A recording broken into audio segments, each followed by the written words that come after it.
Bom, galera, o vídeo de hoje vai ser a respeito do fresamento na Imbel MD1, tá bom? Mas antes de eu falar da Imbel, o Sandro Rolim tá chegando agora, tá super atrasado.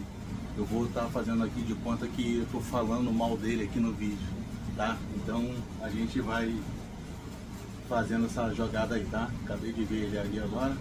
Então, galera, hoje o Sandro Rolinho, ele não apareceu aqui na oficina até agora, já é quase 2 horas da tarde. Não sei se ele vai vir trabalhar ou não, mas faz parte, né? Não é porque o Sandro Rolinho não veio que o Armeiro Magave não vai trabalhar. Tem que trabalhar, cara. A vida não para não, tá? E o dia que o Armeiro Magave não puder vir, né? Aí o Sandro Rolinho, ele faz aqui a parte dele aqui na oficina até o momento que eu possa chegar. Acabou que ele não entrou, ele tá lá na porta, mas a gente vai engambelando aqui até ele chegar, né? E aí eu queria falar com vocês justamente isso, tá? O Sandro Rolinho, ele não veio trabalhar hoje, então não sei o que houve, se ele perdeu, o que houve. Ih, acabou de chegar aí o homem aí.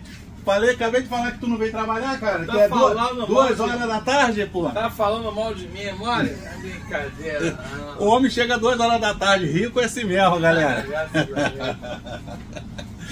Bom, galera, brincadeira já fez parte aí do vídeo. Agora vamos para um assunto sério, tá? Galera, esse vídeo eu vou ter que fazer ele em 2 etapas, tá? Por que eu tô explicando isso primeiro para vocês? Porque esse vídeo, ele é um trabalho em parceria do Armeiro Magave com o perito criminalista, perito em balística, Bruno Neto, tá? Então ele é um cara que entende muito de balística. E aí a gente juntando os pontos aqui, né?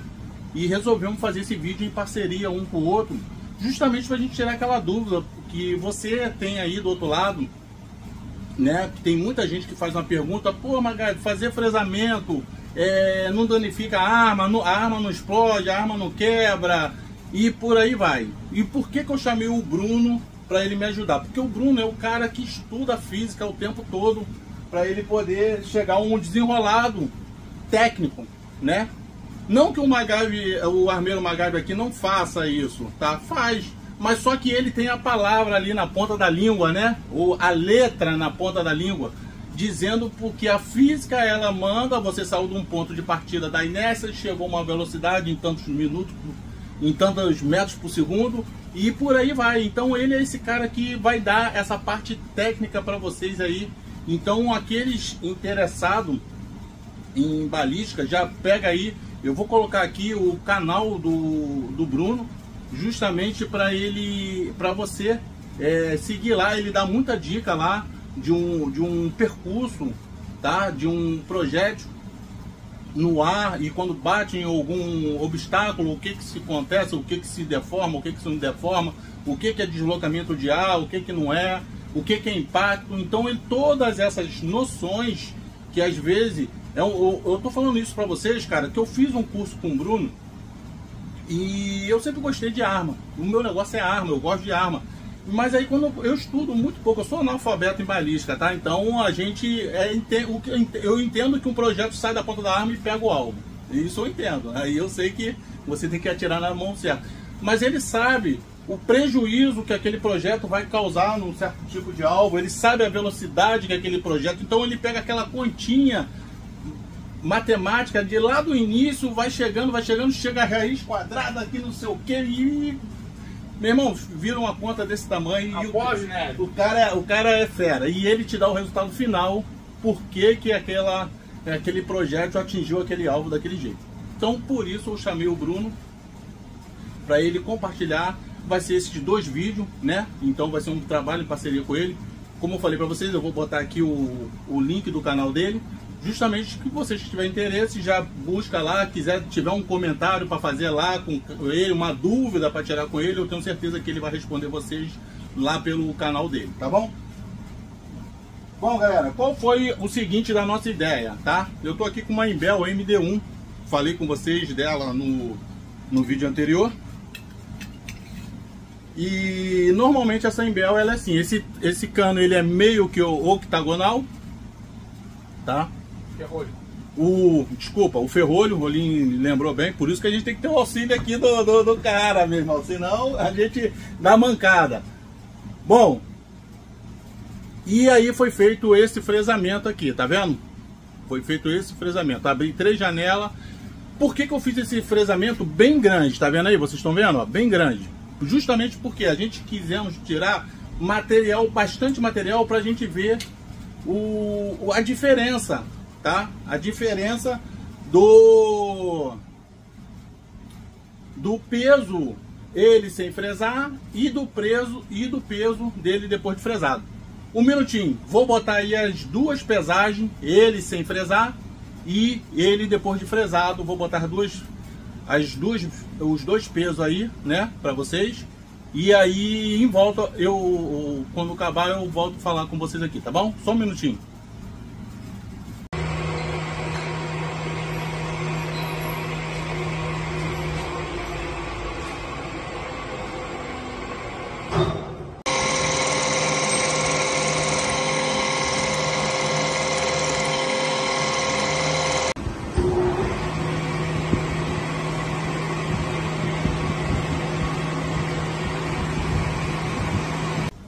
Bom, galera, vocês viram aí que ele deu um peso de 292, 93 e depois deu 285, alguma coisa assim, tá? E qual é o resumo da ópera disso aí? Que a gente tiramos no máximo, com todo esse fresamento que fizemos aqui, 4% do ferrolho dele, tá? 4% de massa, tá? Então o cara lá, o projetista, quando ele vai fazer um ferrolho desse, ele vai fazer uma mola recuperadora, ele é aquele cara que estuda igual o Bruno, para poder ele saber a velocidade que esse ferrolho vai vir atrás, vai voltar na frente e parar no seu início, né? Normal ali, inicial, no seu estágio inicial, tá? Então, essa é a função desses caras. E eles têm uma margem de erro. Qual seria essa margem de erro? Eu não sei falar para vocês certamente. O Bruno vai saber falar para vocês. Qual seria essa margem de erro, tá? É uma norma, tá? É uma norma que eles seguem justamente por isso. Eu vou dar um exemplo para vocês aqui. É tipo um prédio. Vai construir um prédio. Lá vem um engenheiro e ele fala assim, ó. Ele vai olhar na norma. Quantos andares tem esse prédio? Tem 20 andares, tá? Ó, a norma diz que para fazer a sapata desse prédio, você tem que utilizar de 30 a 40 sacos de cimento, tá? De 30 a 40 sacos de cimento para fazer a sapata desse prédio. Então, o engenheiro, ele vai pegar e vai botar os 40 sacos de cimento lá na norma, porque a norma pede de 30 a 40 sacos de cimento, tá? E aí você vai pegar e tirou lá, tirei 5 sacos de cimento, tá? Um exemplo, tirei 5 sacos de cimento. Você seguiu o que o engenheiro mandou? Não, mas você conseguiu ainda se enquadrar dentro da norma, tá? Então é isso que eu tô querendo passar para vocês, essa informação que eu tô querendo passar para vocês. Eu sou bruto para essas coisas, então eu não tenho estudo físico para isso, mas eu sei muito bem até onde eu posso mexer ou não posso mexer. Teve uma situação aqui, o Rolinho vai lembrar, e foi o único caso de fresamento que eu fiquei com medo aqui, tá? Eu tenho que ser realista para vocês. Eu vou falar aqui, o Rolinho vai lembrar. Um fresamento numa PT 845, tu lembra? E aí o proprietário chegou aqui e falou: Magali, eu gostei desses desenhos, coisa e tal, não, eu quero fazer isso. A ideia do cliente é legal, porque o cara tá imaginando alguma coisa lá na frente, só que eu tenho a minha responsabilidade aqui. Se eu fizer um negócio errado aqui e isso aqui explodir, ele como cliente, ele vai falar assim: pô, meu irmão, eu paguei o profissional lá, o MacGyver, porra, eu quero outra arma. E tá no direito dele. Ele não chegou aqui e não fez na amizade com o MacGyver, ele pagou pelo trabalho. Então eu tenho que me honrar com o meu compromisso e pagar outra arma para ele. Isso é o mínimo do mínimo que eu tenho que fazer. E aí, voltando ao caso da 845, eu falei pro cara: ó, meu amigo, eu não recomendo, fazer isso. Eu não recomendo. Ele, não, cara, pode fazer que eu me responsabilizo. Ó, não recomendo. Falei umas 2, 3 vezes com ele, ele falou, não, pode fazer que eu me responsabilizo. Aí fiz, ele insistiu tanto que eu fui lá e fiz o fresamento com medo terrível. E aí a gente fizemos toda a customização na 845. E eu fui lá pra pista testar a arma cheio de medo, ainda botamos as munições ponta-oca, né? Aí eu falei, cara, esse negócio explodir aqui, eu tô ferrado, mano. Mas lembrando que o Salles Armeiro, falecido, que eu tenho em bom lugar, ele transformou uma Embel numa bereta. Ele cortou toda a parte e ficou igualzinho a bereta, a plataforma bereta, a Taurus, né? Então, o Rolinho falou uma situação aqui muito bem lembrado. Entendeu? E não aconteceu nada. As plataformas de hoje, as armas de hoje, elas têm os ferrolhos praticamente que fechados. Só tem a janela de injeção.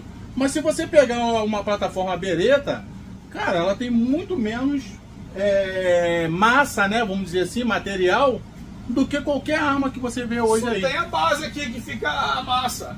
Não pode tirar aqui a base da massa, senão o cara vai fazer isso. Isso aí. Mas tirou aqui, ó, sem problema. Dentro, você livrando ali o campo de explosão, que é onde fica a câmera, você livrando aquilo dali, e o restante você pode fazer despreocupadamente, que você não vai ter dor de cabeça. Tá bom, galera?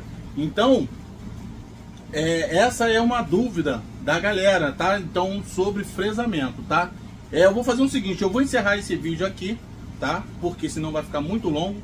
E vou fazer um próximo vídeo, porque o próximo vídeo tem informações do Bruno. Ele fez, cara, vou falar pra vocês, o cara é fera, meu irmão, ele teve maior paciência, ele fez todo um mapa, tá? De um ferrolho convencional e de um ferrolho fresado, tá? Então toda a dinâmica, ele utilizou o mesmo peso de munição, o mesmo peso, a mesma velocidade, a mesma mola, tudo. Tá muito bem explicadinho para vocês aí, tá? Então eu vou encerrar esse vídeo aqui para não ficar tão longo e vou abrir um próximo vídeo, né, que vai ser a parte 2, e aí a gente vai debater sobre a posição do perito Bruno, tá bom? Um abraço, fica com Deus e até o próximo vídeo.